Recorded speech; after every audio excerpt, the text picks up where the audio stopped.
समाचार अब तक, सत्य का साहस। नमस्कार, मी नेहा आणि आपण बघत आहे समाचार अब तक। बघूया आजच्या काही ठळक बातम्या। येत्या 19 ऑगस्टला संपूर्ण जगात रक्षाबंधन साजरा होणार आहे। या निमित्ताने नागपुरातील ललिता पब्लिक शाळेतील विद्यार्थ्यांनी 22x22 फूट एवढ्या आकाराची इको फ्रेंडली राखी साकारली आहे।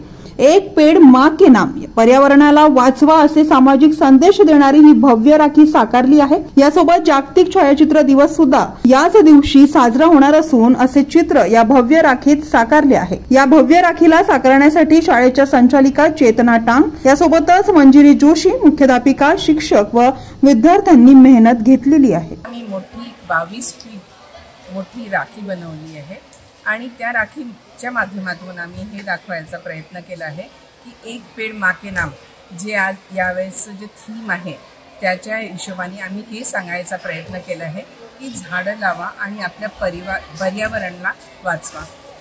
यानी आपण सुद्धा आणि सगळे जीवजंतू सुद्धा वाचू शकतील आणि आपण छान सुखरूप जीवन जगू शकतो या पृथ्वीवर। म्हणून हा एक मोठा पृथ्वी आणि राखी बनवली आहे जी आपली रक्षा करेल।